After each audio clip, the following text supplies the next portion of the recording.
What's up, everybody, and thanks for tuning in to another episode of Between the Cons. My name is Chris, and with me today, I've got MasterMind-rebo. Howdy-ho, everybody. He is apparently Mr. Flanders.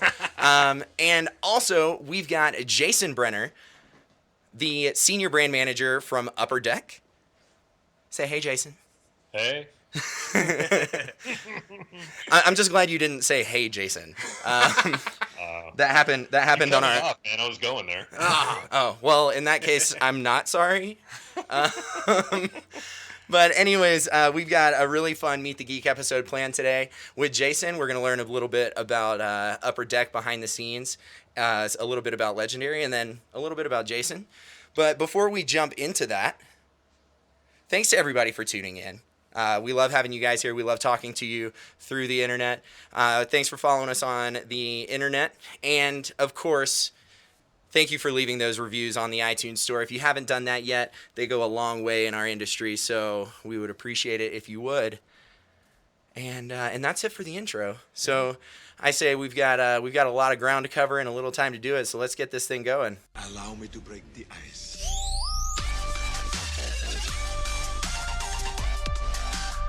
Hey everyone.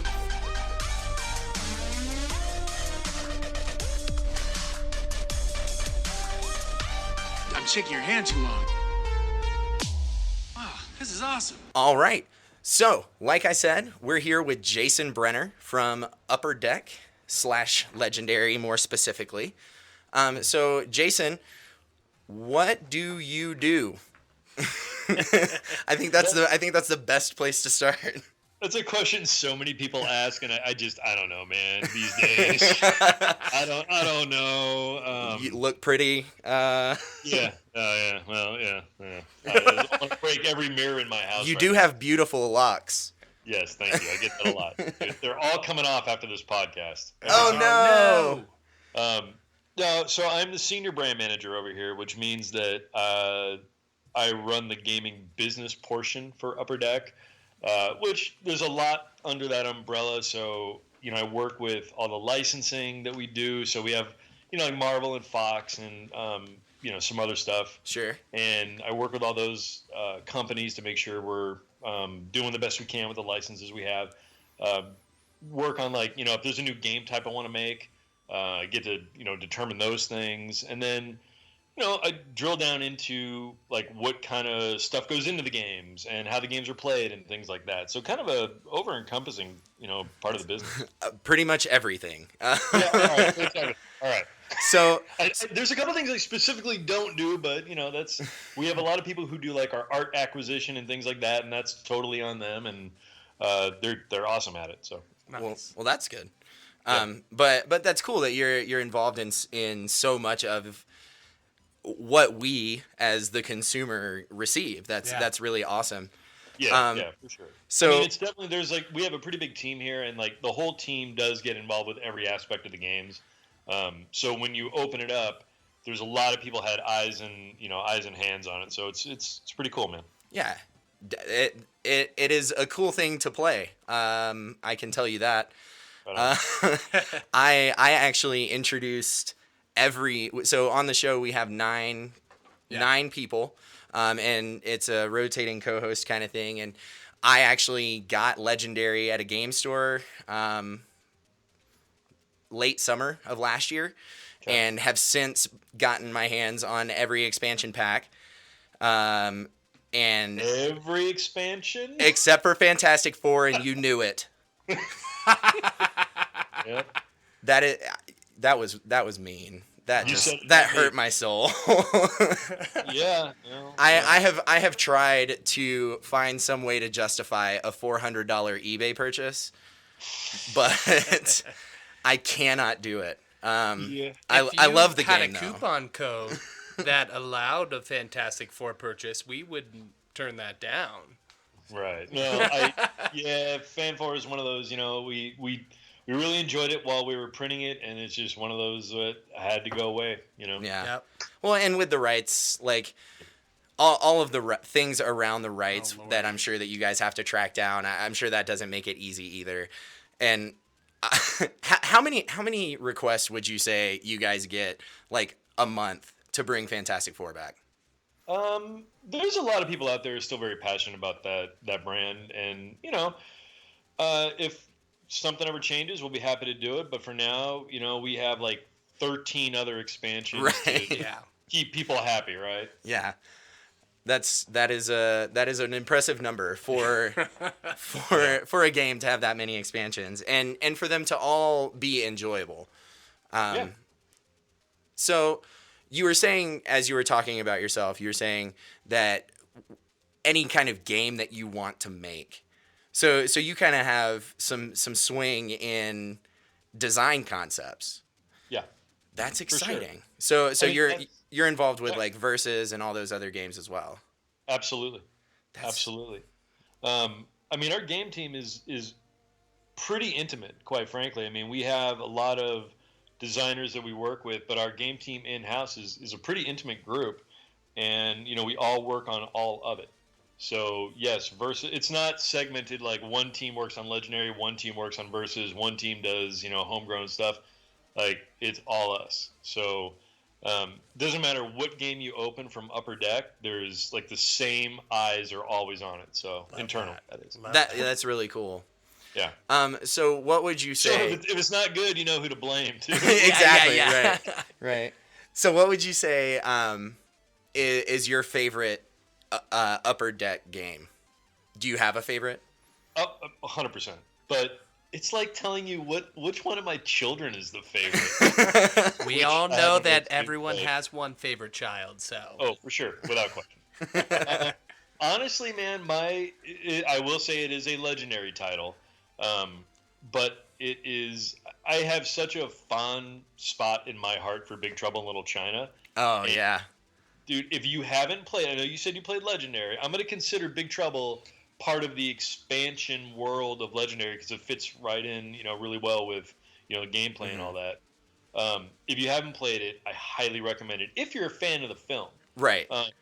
because it's so good. It's just so thematic and so rich. And like when we put Henry Swanson in the game, man. I mean, Big Trouble is one of my favorites, man. That's awesome. So do you obviously Marvel Legendary is the most expansive of all of them, especially and you guys just put out Marvel Noir, the most recent expansion. So do you have a favorite expansion of Marvel Legendary? Yes, I absolutely do.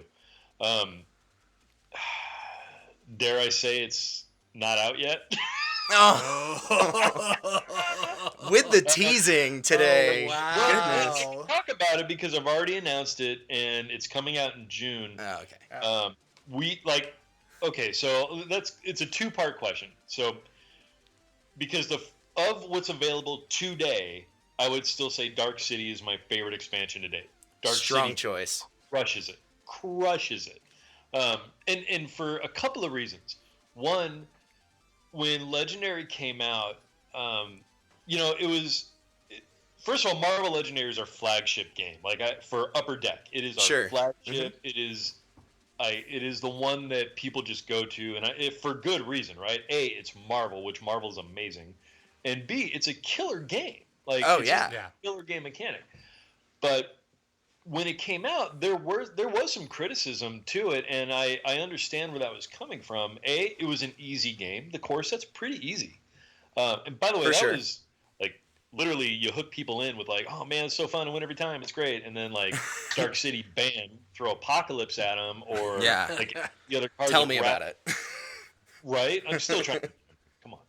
So as soon as you do that, people it was like a slap in the face. It was people were not expecting that. Right. So the difficulty level spiked intentionally in Dark City because we wanted people to know there's a lot more under the hood than just kind of a friendly outing with Loki and Red Skull, Right. The other thing was, the criticism that we had was, had to do with the art. The art was good, and it still is good. It holds up. But what people were complaining about was it was repetitive. And so, and quite frankly, it was. When you have one image for every hero type, right, it can be repetitive. So we took that immediately to heart, and with Dark City, every card type, common, uncommon, or common, uncommon, rare, they all had different pieces of art. And immediately, while internally it was so much harder, it's so Right. much, the payoff, I think, was huge. Oh, for sure. Okay, people were like, holy shit. Upper Deck totally listened to what we had to say, and we did. Like, we had so much direct feedback from players, and, you know, I do a lot of, at the time, I was very heavy into BGG.com to, you know, just moderating the forums and things like that. I still am, but I've tapered off somewhat. Being a professional and all. What's it? I said being a professional and all. I don't know. But, like, they did a hell of a job supporting us, too, like, with, you know, promotions and things like that and keeping Legendary relevant on their site. So with all the players that were, you know, joining the groups, like, literally day after day, people were like, I love the game, but the art's kind of repetitive. I mean, we could live with it, but we prefer this. And immediately we switched it up in the first expansion. And I think a lot of it, people were just happy that a game company that, you know, was not known, and to be fair, we weren't known for, like, being super player friendly for the long period of time. We listened to people and we made the changes, and I think a lot of people respected that. So I'm very, very happy with the way that we've been running that business for, like, the last going on 5 years. Yeah. And as a fan and consumer of your games, likewise, also very happy with where things have been going. Especially with, I believe Deadpool was the most recent expansion other than Noir. Right, it was Deadpool then Noir, yeah. Yeah, and Deadpool was really fun. I actually took Marvel Legendary home for Christmas on a flight, mind you, which is no small task carrying all those cards on a flight. Like 75 pounds in your bag. Right. In my backpack. So I took it home to play with my parents and my brother and sister-in-law, and we actually played the Daredevil, Deadpool expansion, and everybody had such a fun time because it's good, ridiculous fun. The way I believe a Deadpool expansion should be. Without question, man. And I mean, a lot of that is because Deadpool became the biggest thing ever. Right. I mean, it did. It blew up during the movie. And then, you know, we kind of wanted to take another look at Deadpool because he was in the core set, but it just wasn't. It didn't have the full Deadpool-y potential that you could dedicate in a full expansion. So yeah, and that's I think that was a really great choice for the fans. It's a lot of fun, and it's what we kind of expect, especially after the release of the movie. No, like with now kind of more public, like mainstream, knowing how Deadpool is. Yeah. So, do you have any kind of like favorite combination of like heroes and or villains, Mastermind, Commander? Any kind of favorite combination you play? That's a pretty intense question because there's so many elements, right? What I will tell you that I do have some favorite card combinations that I've used, and obviously, I would hope so. In terms of like an entire board setup, I mean that's like too much to tell. Right. Fair. I mean, we're up to like 200, 300 schemes at this point. I mean, it's freaking crazy. Yeah. So and not for nothing, but we had somebody do the math one time, and if you actually can, with all the expansions that are out, and this was even like a few expansions ago. This is like maybe through 10 or 9. There's like 13 trillion combinations. Oh my gosh. See the same game twice. What I mean is like, you play a setup and then you remove one element. Sure. Like take out the scheme, do a new scheme. Totally different game, right? And then remove one hero and then or one hit. It's crazy. So if you did that, like there's so many combinations. I can't say that there's one full setup that I like the most, but the types of games I like to play for Legendary are definitely ones where I'm like milling my deck, where I can just mill my deck and do like 14, 15 card hands every time. Oh, that's fun to me. Big fan of the sidekick then. I'm a fan of the sidekick, man. And getting rid of that thing so it doesn't clog me up. Yeah, absolutely. I'm also a fan of like the Angel Cyclops combination. It's one of, I think it really works well. I haven't experienced that combo. The Angel Cyclops. Angel Cyclops is pretty good. I will just say, and granted, it's going way back in the old school machine, but Sure. I mean, it's anything that lets you mill your deck, I'm a fan of. That's high attack, low recruit. That's where my head is always at. That smart. That's how you win the game. Yeah. Yep. As it carries on, I think that's kind of how it has to be. Well, you bring up a good point there. Like, we've tried to avoid power creep. I'm gonna tell you right now, it's impossible to avoid power creep. You can't avoid power creep. For sure. You can't. It's impossible. I don't care what anybody says. Sorry. Unless we're like resetting the game every quarter or something, power creep is impossible. Sorry, things are gonna get harder. Right. Oh yeah. and I think that one of the toughest time that I've actually had with Legendary was or with Marvel Legendary at least, was the Guardians of the Galaxy expansion with the introduction of the Infinity Stones and the shards. That was probably the hardest. Playing against Thanos that first time was probably the hardest time I've had. Bouncing into a new expansion. It was tough. I think it's like Guardians has a real important place in the Legendary world because I think at the time, because it was about halfway through the expansion cycle. I was like number 7 or something, somewhere in there. I don't know. It was early on, but I think people were very like. They understood kind of like, hey, we included, like every expansion kind of put a new keyword or a new character type or a new element, but it was kind of like a slow roll, It wasn't super over the top. It wasn't a lot of things to really relearn. And then Guardians comes out and we're like, shards and tokens and it's stones and this and Thanos. And like, I think some people were just like, nope, I'm out. I can't, it's too hard. I'm going back to what I used to do. Too many rules. Yeah, but then I think on the flip side, people are like, okay, this is not a kid's game. This is pretty hardcore. So if you want to play the adult version, put your big boy pants on, right, and sit down and play Legendary, well, maybe we pull Guardians to the table, right? But if you want to play like little kid rules, we can play core set. And obviously this is Tori. So as you have developed so many games and just so many genres, like what were the games that got you hooked as a gamer?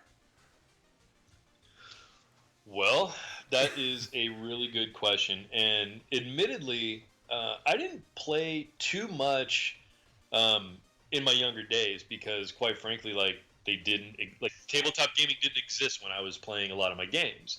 I mean, Magic was relatively new when I started gaming, and I got into Magic for a while, and I enjoyed it, but I didn't get competitive in it just because I didn't have the time, I didn't have the money to do it. Fair. Right? So I can attribute to one very specific point. I couldn't play Magic because I just couldn't afford to. So I played the lesser CCG, if you will, but I did not feel that way because once I bought my first, I bought a starter set. I bought the Decipher Star Wars CCG. What? Okay. Right? So that dates me in some way, like a little bit, yeah. But I bought like a starter at like Target or something, and I remember at the time, like I'm also a big video game player, like huge into video games. Yeah. So at the time, I'm living with like 2 other dudes in our apartment, and I'm making like a whopping like probably like $11,000 a year or something like that, So rolling I'm like in it. below the pop at that time. It was great. It was a lot of fun. The mornings were fun when we didn't have heat.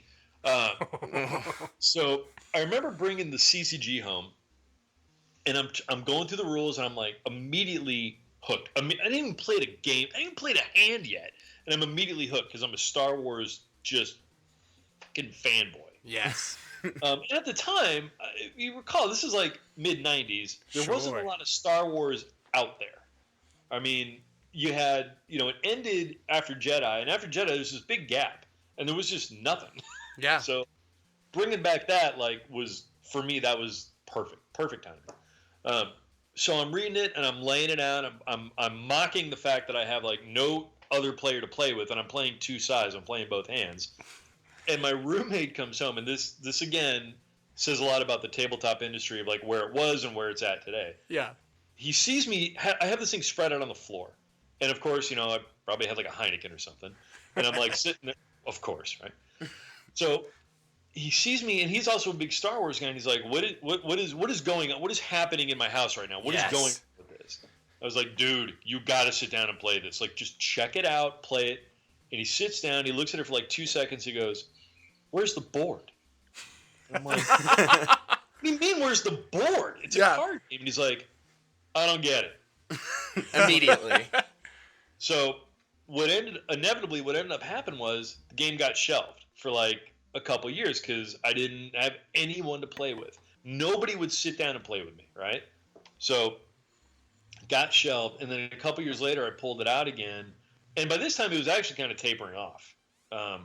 So I remember, and it was WotC owned it at that time. Mm-hmm. This is kind of a long story to tell you what game got me into it, but no, it's perfect. I went into, remember the Wizards of the Coast stores that they had? Yeah, oh yeah. So I go into a WotC store, I see a bunch of it on clearance, I buy probably hundreds of dollars of it, and I think I got everything at that point. Yes. So bring it home, and that was kind of the end of that. I played for a bunch of years after that, and I still have every single card. I never sold them, still have them, all sleeved up, ready to go. But that was probably the game that did it for me. And then, there's, I kind of got into some. I played D&D. All right, cool. Who didn't? Great. But you're amongst friends here. Right? Everybody played at their pizza joint, didn't order pizza, and pissed off the guy that owned the place because all he did was order Cokes. Right? We all did it. Right. So, but in terms of card games or something like that, Star Wars by Decipher was the one. Heroes Quest definitely happened, and that totally brought in my horizons early on. And then, just playing through stuff over the years, man. Anytime there was a Mech Warrior game online, it had my name on it. I wanted to play it. As you should. Right? you lose your license and some credibility. Right. But definitely, man, that Star Wars CCG started it for me. Nice. Well, thank you. Yeah, that's awesome. And we love a good story. It makes it all the more fun for us just to hear the beginnings. So what do you think now is the biggest obstacle in the gaming industry? Well, that's an easy question for me to answer. And it's not very politically correct, but the fact is there's too many games right now in the market. There are too many games being launched every single week. Yeah, and fair. From a manufacturer standpoint and a publisher standpoint, because we're one and the same, it's tough, man. Now, we are in a very fortunate position. We have some games that people know. We have Legendary. People know Legendary, and I'm very thankful for that. But, we've tried our hand in a lot of other stuff. Our portfolio is 15 games at this point. I'll bet a lot of people can't name them all, or half of them. But it's tough when you have you're jockeying for position in this industry with 300 other games that are coming out a week. Yeah. And, it's a lot to ask a consumer to go, hey, play our game when there's just this giant tidal wave of, Dragon Thorn Lord and, something else coming out and, Arena Match of Death. And what do I play? What do I buy? What is my store going to carry? What is being thrown at me through social media? It's tough, man. Yeah. So that right now, in my opinion, is the biggest obstacle in this industry is getting your stuff out in front of someone who wants to play it. Because you can have the best game ever made, regardless of what genre or what license or what style it is. But if nobody knows about it, it's tough. And the reason nobody knows about it is because it's drowning in a sea of every other game that's coming out. Oh, for sure. sure. Absolutely. I talk to a lot of manufacturers and publishers, and kind of all feel the same way. So I don't know. We'll see what happens. Yeah, I mean, I know I don't think I want to do the math on my games Amazon wish list. No, no, Um, No. me neither. that would physically hurt. Yeah. That's why I don't even put all of them on the list, just because, yeah, it's painful. Dude, it's tough. So It's tough. so what do you think? What do you think sets? What do you Upper Decks games like Legendary, the really successful games, Legendary versus what do you think sets them apart from the competition? It's another easy answer. The fact that they're licensed. Well, look, I mean, Legendary could have been like Legendary Rock Lords, right? And I don't Fair. know if anybody would have bought it. Yeah, To be fair. Yeah, Um, I bought knowing- it for the Marvel name. sure. Well, I'll you admit know, to that. Marvel got us to the dance, right? I mean, Marvel got us in the door, and I think to the game mechanics credit, you know, the gameplay kept it there. That's Marvel is a huge asset to us, enormous. I mean, quite frankly, without Marvel, we're not having this conversation, right? I mean, that's probably fair. I would say so. Yeah, I think that's a totally fair statement. So what sets things like that apart from others or our other games is the fact that people gravitate, not all the time, but I think people gravitate towards licenses. And when you say things like Marvel, people go, "Oh yeah, Marvel, I'll check it out." But when you say, you know, ponies and, you know, unicorns, well, they might check that out too. In this day and age, that's Right. I think that's just as Yeah. lucrative. Right. But when you say like, you know, storage simulator, I don't know if it's rough. Right? So Isn't But that we- just Fallout? it totally. Yeah. Oh man. Yes. Um, But I think, you know, our licenses have in the past couple of years have defined what we do as a game company, because we understand that we have stuff like Alien and Predator and Firefly, and like Firefly, granted, a lot of other folks have at the moment, but like Alien, nobody's doing Alien, and people love Alien. Like, Yeah. they're just, especially in this industry, right? It's an untapped resource because nobody wanted to take a shot on an older property that, granted, like there's a couple of movies that are like one that's coming out soon, and, you know, Prometheus that just came out a couple years ago. But beyond that, there hasn't been an Alien film like relevant, you know, like Oh, in the yeah. theater. So we've kind of put ourselves as like a niche license game company. I'm cool with that. Yeah, and it's very obviously working. Yeah. So I said earlier that I wasn't gonna throw you any curveballs. But I was actually. This was a question that I meant to write down, and I didn't write it down. And I was thinking, as we were talking about all the different, at least legendary titles and legendary encounters titles, that for me personally, with having all of the expansions, when it comes to game time, like randomly grabbing a handful of characters, you kind of sort of gravitate towards the same heroes, same villains, over and over again. So I actually found an unlicensed app that that randomizes gameplay. I have the same thing. Assemble. That's the one I'm using, is Assembled. Oh my gosh. Yes. So the question that I have is, will there ever be, one thing I've noticed with Assemble is that it kind of throws games at you that don't work. Yeah. So my question is will we ever see a randomizer licensed from Upper Deck that has built-in game mechanics? So a randomizer that has. So you're talking about a randomizer that doesn't put together broken games. Right. Okay. Yeah. The answer is yes. Is there a Sorry for the dude to build Assembled, but I love his app. I mean, I think it's great, but I mean, you know. Is there a timeline or a name or anything that you can share with us on top of that, or do we just get the short answer yes? Right now, you get the short answer because there's other things on the digital front which we are working on. Oh my gosh! And I'm sure you can't expound on that either. we're doing digital legendary. Okay. Well, I mean, there's that. That was I don't know. Now, keep in mind, I just say digital legendary. right. Okay. Yep. That's taken up some bandwidth right now. Yeah, you are after all of my money. Oh no, 100%, buddy. Yeah, yeah, you're welcome. hey, yeah.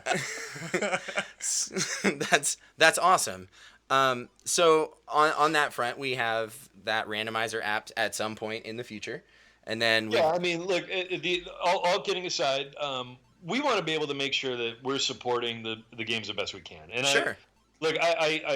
My hat's off to the guy who built that app or girl who built that app. I'm not exactly sure, but I've used it myself, and I think it's great because I do the same thing where I'm flipping through. I got, God, if Upper Deck would only make a storage solution for all those cards, man. Gosh. Wait, is that coming?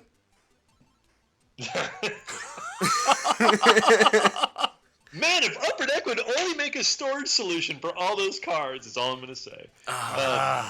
Because look, I like to make things because I get pissed off in my real life, and I got 17 boxes of Legendary, and I'm flipping. I can't have them all open at the same time, so I really should make something that fixes this problem. So, all right, let's get on it. I love that. I love that your reasoning behind it is the most selfish reasoning. 100%, man.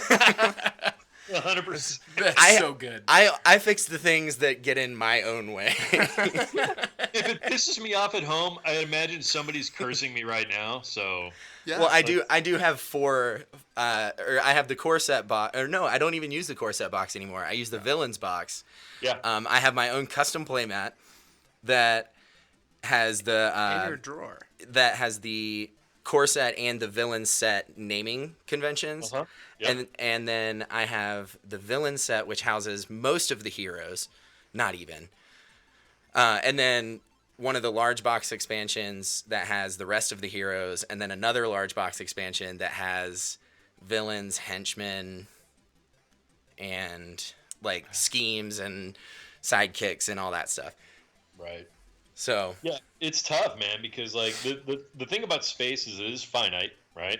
sure. And I've looked into this project for like 2 years now, and the problem is we keep making more cards, and like every time I get like a prototype, I'm like, no, it doesn't fit everything. Damn it! So Are you guys going to take like sleeving and further expansions into consideration in that project? That may or may not be coming. right. Let me put it this way: I'm a guy that when I buy a game and I sleeve my cards, I don't care what game it is, I just sleeve everything, right? I mean, there might be like 1 or 2 games that don't get sleeved because like you need 1 card at a time or something like that. Right. Yeah. But I am a guy that sleeves my cards. When I get a box that either A, you have to throw the box away because it's useless, and I won't get into that, but Sure. it drives me nuts.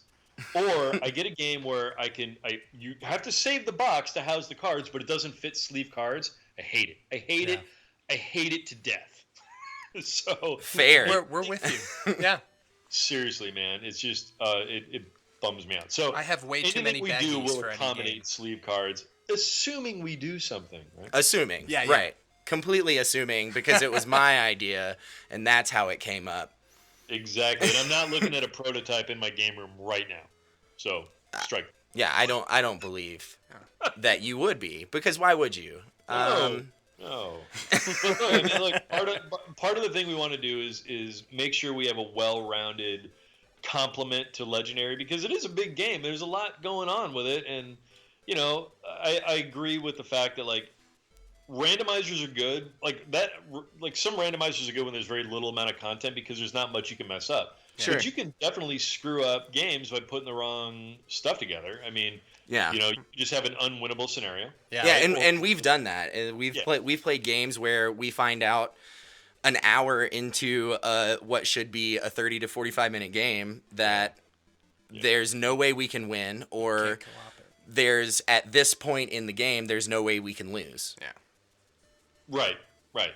And So- I mean, like some of that's just going to happen organically no matter what, but it'd be nice to mitigate it. So yeah, I mean, we're working on a lot of different, like, believe me, there is a lot of life left in Legendary. lot of life left, and God, it's a lot of L's, man. Happy to hear it. Yeah. There's a lot of H's. We have some pretty big plans moving forward, to be fair. That's awesome. Yeah. So Actually, it's canceled as of tomorrow.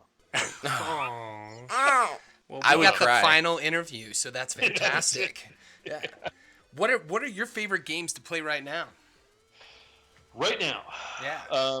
that is a really good question. So, always at my table seems to be like Castles of Mad King Ludwig. I'm a real big fan of that. I love it. I'm giving plugs to other people, but you know what? They make some awesome games, and I think like Credit where credit's due. Yeah. And seriously, I like Potion Explosion. I really do. I don't know why I said that funny, but it's Potion I Explosion. like Explosion. I just like building that thing and doing the marbles. It's fun. I also love, I'd be a liar if I said Love Letter doesn't always see gameplay. It's such an easy game to play. I'm going to just tell so you, man, simple. Love Letter is one of the best things this industry has ever made, and it's 16 cards. Yeah. It's- Yeah. Seriously, it is one of the best games I've ever. My wife and I, also big gig gamers, and they we can so easily pick that up, take it anywhere. Comes in a cute little case. It's like, yeah, that's great. Throw it in your bag, man. I'm a big fan of those games. And look, Yeah. a lot of people say like, "Oh, it's killing the industry." I don't think so. I think it's fun.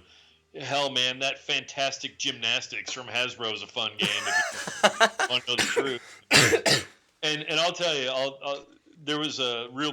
Sorry about the sidetrack, but it's totally relevant for Fantastic Gymnastics. Yeah.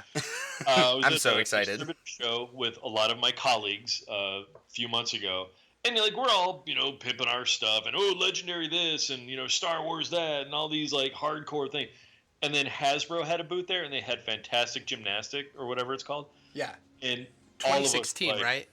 What's that? That just came out last year, right? Yeah, this was like 6-7 months ago. We were at the show and this happened, and all of us, like from all of like the industry people who were supposed to be like, oh, those games aren't good for us. We were all just hovered around it all night. Sorry. And anybody who listens to this podcast, if you happen to be there, you know who you are. Yeah. And I would include. We were just all like fascinated by it, and there was some like industry uppers who were like, I'm not getting up until I stick the fucking landing. It was great. It was awesome. Just a bunch of grown ass men playing with Just a flipping a gymnast and trying to land. 100%. It was so sad, but it was so awesome. That's excellent. But yeah, man, I'm a big fan of Star Wars. I mean, I've loved always. I like X-wing. Admittedly, I like the models better than I like anything else. I'm always a fan of like games like Descent, where it's a big experience. I like to say, like, when you set up a game and you play it and you do a thing, that's cool. Yeah. But when you're just in it and it's a big meaty tabletop looking experience and like you just can't get up from it for like a week, I love that. And one of my favorite games of all time is Mansions of Madness. I love it, and I'll always love it. Some like anything in this industry, it's take it or leave it, but I will take it every day of the week. I love that. And that one's got a pretty long list of expansions as well. And I actually just played that last week for the first time. Just a stunning game with all that I love it has. it, man. I haven't even played the new edition with like the iPad integration. Yeah, it's worth it. It's worth it. Yeah. The app just adds a unique element to it. Yeah. So I'm a fan of anything that encourages like table talk and like interactivity between the players. I really don't like it, to be fair, when it's like you sit down for the game and 45 minutes later you realize that there's other people at the table with you. It just doesn't. Oh, do it yeah. for me. Yeah. Well, that's fair. Yeah. So I'm assuming you have played pretty much as much Legendary as you can. Oh, I'm totally sick of it by now. Yeah, I hate it. Yeah. So I'm going to ask you a question about playing Legendary. Okay. So if you could play Marvel Legendary, Yes. and since the player cap is 5, if you could play with 4 MCU, Marvel Cinematic Universe celebrities, who would you pick? Oh, I want to say it's easy, but it's not. All right. It's going to be obscure, man, but I'm going to give it to you. I'm going to go with Gary Shandling, Okay. even though he's dead. But I'll allow it. I'm choosing Gary on my team. He's on my desert island. I mean, the low-hanging fruit is RDJ, right? I mean, Sure. Right. you have Sure. to. Yeah. Because he just ups the intellectual bar so heavily. I'm not a very smart man, and I feel like the smart will rub off on me if he's there. And in case, if you don't know, that's Robert Downing Jr. If you didn't know that, well, shame on you. But yeah, so You guys go formal. I know him as RDJ. We're cool like that. So. I love that. And if nothing else, it helps you be more witty. Yeah. If not the intelligence, you get the wit. Yeah, Absolutely. Has to be Sam Jackson. sure, sure. I'm Has to so be glad Sam you Jackson. said that. Has to be. Yeah. And if he doesn't have the wallet, he can't play. Yeah, Period. and tired of all these mother effing schemes on this mother effing board, you know? Just Right? like, yeah. Exactly. To round it out, I'm gonna have to say, I'll for the females out there for representation, I will go with Ashley Olsen, or which one? yeah. Which Yeah. one would Elizabeth. Kate? Which one was it? Elizabeth Olsen. but Elizabeth. Yeah. Okay, you're right. Elizabeth. Sorry. sorry. I'm not doing my Olsen trio stuff. But It's all right. It's all right. That's perfect. Sorry, Elizabeth. You're better than the other two. All right. I'm really glad you said Sam Jackson though, but when I wrote this question to ask you, I actually had to like walk myself through it in my head to see who I would pick, and mine was Sam Jackson, Robert Downey Jr., Chris Pratt, and Bradley Cooper. Yes. Just because I feel like that would be the most ridiculous time. Yes. All right. It's like a really smart guy, a really vulgar guy, a guy that's kind of an idiot, and a guy that's kind of all of those things. Yeah, that's awesome. So That's a good lineup. I not that Chris Pratt's an idiot, but he is good at playing an idiot. Right. He had some good character. He's roles. a goof. There we go. I would That's like better. to hang out with Chris Pratt, so I hear you on that. Yeah. Perfect. So I think the last thing is the new expansion. I mean, and anything upcoming. I know we've got the really awesome playmats, the acrylic cards. Yeah. All this stuff. Just word vomit everything that we can look forward to coming up from Upper Deck in terms of Legendary, in terms of the other titles as well. God, there's so much, man. There's literally so much. I could vomit for minutes. We'll allow it. And I've been known to do that. So not only volume, but location. Hit the high points. Yeah, the high point. So definitely we have the Legendary Organized Play Kits, which are going to be amazing. And like I'm literally staring at them right now in the building. They're huge. They're So gonna that's be what great. they're like called. You just mentioned the playmats, the acrylics, the foil cards. They're going to be killer. Mm-hmm. And if anybody wants to get one, you just got to go to your favorite local game store.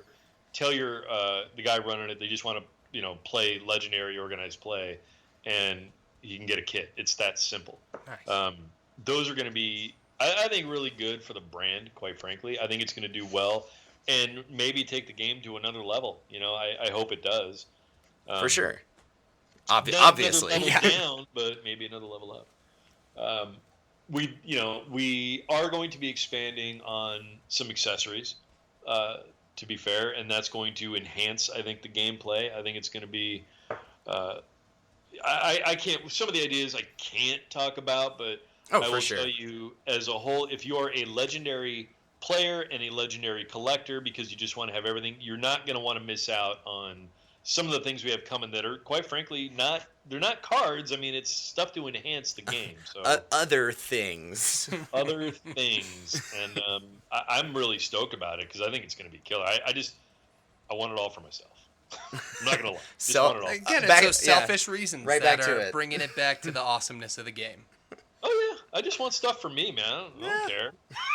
I don't care about anybody else. And you make the company pay for it, and then you get it later. It's perfect. Absolutely. That's fine, and I'm okay with that. Yeah. Like I said, and I think the big nut is if you want to be, on the toilet, play Legendary, you're going to be able to. Oh man. Just saying. Just saying, it's going to happen. I mean, I can deny it gosh. and say, if you want to be on the couch and play, but let's be honest. Yeah. Yeah, no. We know Yeah, where everybody- these games are played. It's fine. Everybody's got a stinker tinker of their choice. Yeah. Right, I might have been. Yeah, right. Well, I might have been playing the Elder Scrolls this morning. However, so Legendary Digital is right around the corner, and that is going to be huge. You could almost say legendary. Some would say. I'm going to let you do it. Yeah. I got your back. Right on. And So, then, yeah, man, that's a lot. Obviously, X-Men coming out in June. right. Yeah. Yeah. And that was what I was about to say. The X-Men expansion coming out. I'm really excited about. My brother, I'm sure, is going to lose his mind whenever he gets back and checks his Facebook feed from recording his album. He's going to be pumped on because he has no idea yet, and I'm just waiting for him to find out about it. Look, I grew up watching that like X-Men cartoon in the 90s. The animated and series was amazing. it was so good, right? And I mean, it's whenever I think X-Men, my mind just goes to the 90s. It's Yes. just that to me, Executioner's Song is my favorite story arc of the X-Men of all time. Yes. Just so that's where my head is at when I think X-Men. I think like, completely unrealistic costumes and big, giant, bulky things. And I haven't mentioned my favorite character is Cable in this whole entire interview. So when Cable has this big, giant, bulky tire shoulder pads or what the hell it is. Yeah, the eye patch, like, everything. Not eye patch, perfection. but yeah. Right? Loved it. I know Leafield didn't draw feet, but whatever. I didn't care. So that's why you like Dark City so much. That's the real reason. Dude, I'm not going to lie. It totally is. Now it's all And coming Apocalypse together. both in. So, I mean, Apocalypse is my favorite villain. Cable's my favorite good guy. Look at Dark City. Do the math. Apocalypse is so brutal in Dark City, though. But that's awesome. That's really exciting. So I think that's pretty much everything we had. So I guess it's a good time to start wrapping things up. So Jason, thank you for joining. Yeah, amazing. Thanks. Obviously, That was awesome. Thank you. Killer. Anytime. Tell us and the listeners where to find all the things online, social media, in store. Plug yourself. Wow. Go. I can plug myself really well. That's great. Okay. So obviously any hobby shop, any game store, you will find Legendary. You'll also find like probably Legendary Encounters and some other stuff. If you haven't played that, those are awesome too. You can go online to our website to get any of our products, upperdeck.com. Facebook is, upperdeck.com. We have the Legendary Facebook page, what I think is like, facebook.com/legendary. DBG. DBG. There you go. See, you know better than I do, man. I started the page like 4 years ago. I can't remember. You're welcome. Thank you. Sir. Thank you. Apparently you're a fan. I like it. A little bit. Yeah, and I mean, just go. But if you go to any of those places, you'll be immersed in all things Legendary. So upperdeck.com is our website. Facebook.com/LegendaryDBG for social media. Yeah, check them out there. Go to your favorite local game store. Demand they carry all the expansions. Demand it. Demand. I Well, love it. all of the expansions, Yeah. Jason, all of them. Hey, sure. Sure. Why not? Help you guys get licensing back. We'll just say all the ones that are available. And put There it we go. they're available on eBay. Whatever. if your pockets are that deep, which unfortunately, Yeah, and then Yeah. subscribe and become our friend so that we can play with you. Right, for sure. Yeah. So, yeah, man. well, for us, the listeners know, but the website's betweenthecons.com. We're gonna have a URL mapped for betweenthecons.com/upperdeck. That's going to jump you over to the Upper Deck store so you can pick up Legendary. You can pick up any of the other games that they carry. So check that out. And then if you like our theme music, go over to Bandcamp, look up Afixa. He's the one that provides those 8-bit beats. And again, Jason, thank you so much for coming, hanging out, having a good time, talking about all the things that you do. And then make sure you guys tune in later this week because we're going to be back with all the nerdy news, and you don't want to miss it. You guys have a great week. Cool.